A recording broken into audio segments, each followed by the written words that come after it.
Welcome to the Travis on Sports podcast. As always, I'm your host, Travis Tyler.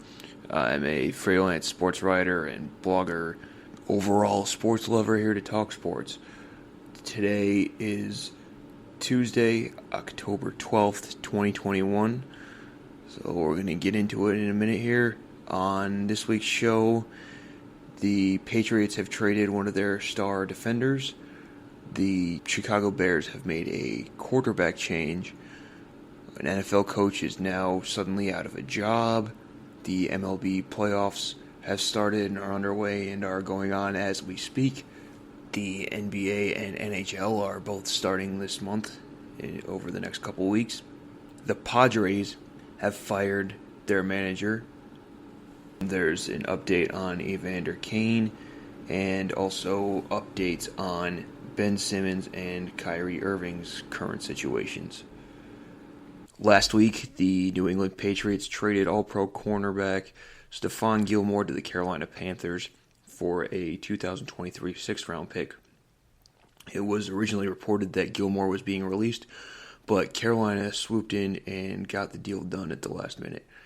Gilmore hasn't played this year because he has been on the PUP list, which is the physically unable to perform list, and he's also had some disputes over his contract, which is due to expire after the season. But he is still one of the best defensive backs in the game, and he is going to be a great role model for young defensive backs like J.C. Horn and Jeremy Chin in that defense, and he can fill in almost right away. He's not expected to play for Carolina until their October 24th game, which would be next weekend, but he can be a contributor right away, and their team, the way they've been playing, maybe not so much last week, but they've started off hot, and they're in play in the division for now, and their defense has been part of leading that renaissance, really, and adding a veteran like Gilmore to all those young guys out there can only benefit the Panthers going forward. For the Patriots, it could signal more of a rebuild coming, or that they have faith in the players they currently have in their secondary. Their defense has played pretty well even without Gilmore in the lineup, especially holding the Buccaneers to 19 points a couple weeks ago. You could point to Tom Brady being a little inaccurate in that game and kind of the Bucs maybe being a little overamped for that game. But New England, it's a stretch for them to be able to make the playoffs this year. It's not completely out of the realm of possibility, but more of a benefit for them to get a chance to see what they have in their players going forward behind Gilmore, who, as I've said, have been playing well this year anyway. And the Patriots were not going to give Gilmore the contract he wanted, especially at his age. 31's not that old, but for a corner, it can definitely be considered on the older side. So it's not surprising that they parted ways. It is surprising that they did it this early in the season. Maybe they know something we don't, but it was just 4 games in, they shipped him off, and I didn't see if there was a contract extension or anything signed with Carolina after the trade.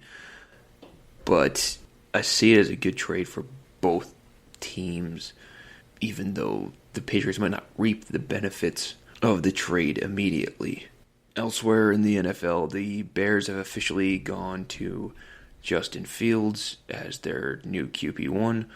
Originally, Matt Nagy and the rest of the Chicago staff had publicly announced that Andy Dalton would remain the team's starter when he was healthy, but that has now changed. Justin Fields is the starter. He started against Vegas over the weekend. He did get injured in the game, but it looks like from reports it's just a hyperextended knee, and he shouldn't be missing any time, which is a good thing for the Bears going forward.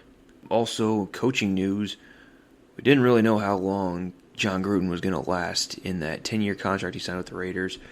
They made progress this year, but unfortunately, off-the-field behavior, off-the-field incidents from his previous tenures as a coach and as a sports media member have led to his immediate departure from the team after emails of him using misogynist and racist language and making homophobic remarks among other things that were included in the emails apparently, from various points of his coaching and his media career, all surfaced as part of an NFL investigation into a separate matter, and Gruden has resigned following discussions with team officials and owner Mark Davis. Assistant coach Rich Bisaccia will be the team's interim head coach, and honestly, Gruden's mistake, we'll call it, may have not only cost him his job, but it could cost many of his staff members, assistants, their jobs by the end of the season. You don't know who the ownership and the staff, new head coach, is going to want to keep in there. And so it's not an unexpected thing totally in most years for coaches to have to be looking for work after the season. But it's a direct reflection of Gruden's behavior and the way he was operating. It also impedes any progress he had made on the team in that offense. It looked like Derek Carr was starting to do some good things under Gruden. But, I mean, that's neither here nor there at this point because we don't know exactly what was in the emails. I'm sure it's out there somewhere. But if it was so bad he had to resign, which obviously it was, it's got to be the right move. Again, I don't know what was said in there, but it seems like there was no other response they could have made. Gruden has also been removed from the Tampa Bay Buccaneers Ring of Honor, where he was honored as the franchise's first ever Super Bowl winning head coach. MLB playoffs started last week. We previously talked about the wildcard games in last week's episode, or previewed them at least. As for results from the wildcard games, the Red Sox beat the Yankees in the American League, and Chris Taylor hit a walk-off homer for the Dodgers to beat the Cardinals and advance to the National League Division Series. Today, a pair of the divisional series were decided. The Astros destroyed the White Sox 10-1 to move on to the ALCS after a 3-1 series win. They'll face the Red Sox, who knocked out Tampa Bay the other day. Tampa Bay was the 1 seed, but didn't last very long in the American League playoffs. The Atlanta Braves lost Game 1 of their series with the Brewers, but came back and won 3 straight and eliminated the Brewers today, advancing to the NLCS on an 8th-inning homer from Freddie Freeman, who broke a 4-4 tie and gave the Braves a 5-4 win. They will await the winner of the Giants and the Dodgers, who are playing right now in Game 4. San Francisco came in to tonight leading 2-1.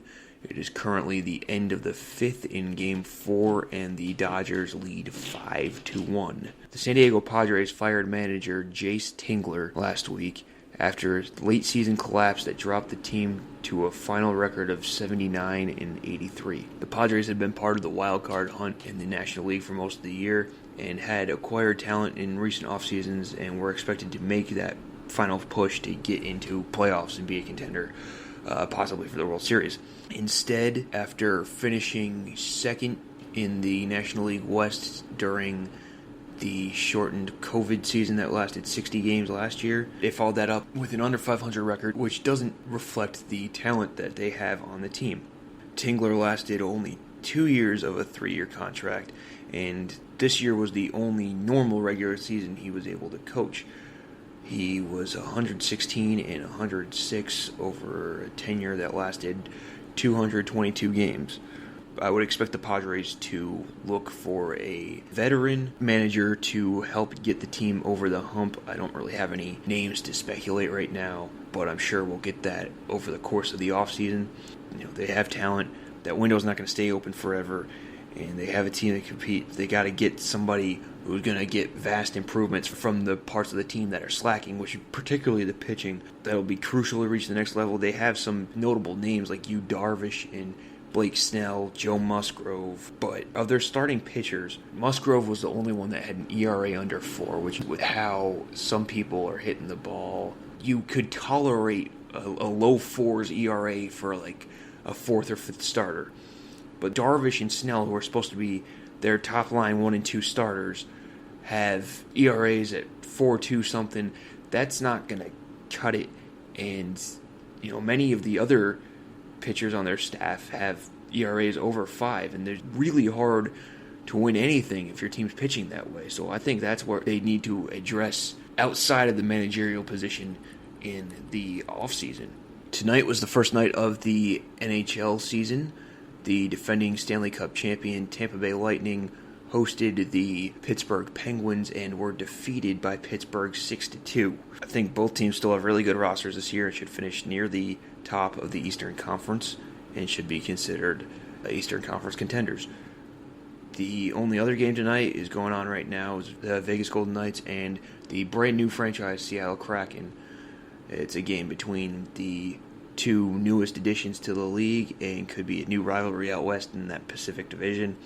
Vegas a couple years ago set the bar extremely high for expansion franchises by winning the Western Conference and going to Stanley Cup Finals in its first season as an NHL franchise.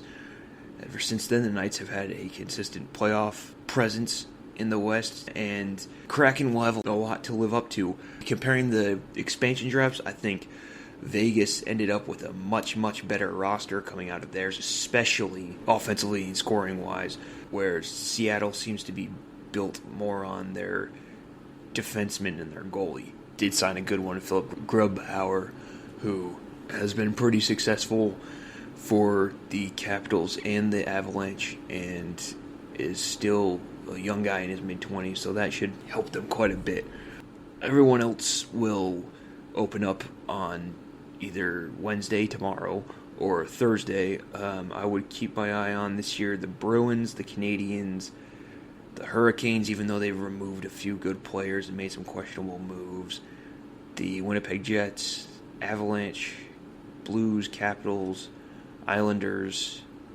There are some others in there that may make some noise. I know the Stars will be looking for a rebound after losing the Stanley Cup Finals 2 seasons ago during that COVID-altered season and not making the playoffs last year. The Red Wings and the Blackhawks are two young teams that could be on the cusp of getting back to what they used to be.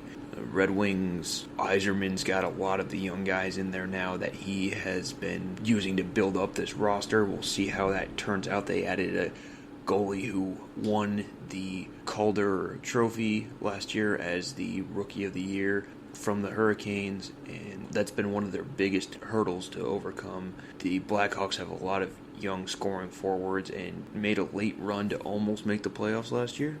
The Buffalo Sabres have been drafting near the top of the draft and using these number one overall picks to kind of build up their team, but it hasn't worked yet.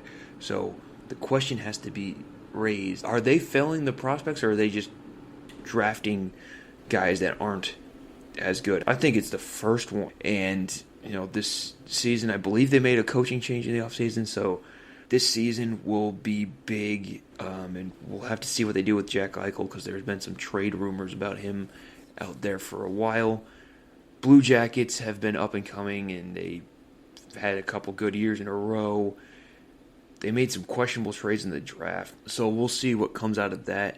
And then it all comes down to really everybody's trying to stop the Lightning from winning a third straight title. In player NHL news, Sharks forward Evander Kane, who, as we covered recently, proved that he was not betting on games, but new information has come out about a couple separate issues really for him, for using a fake COVID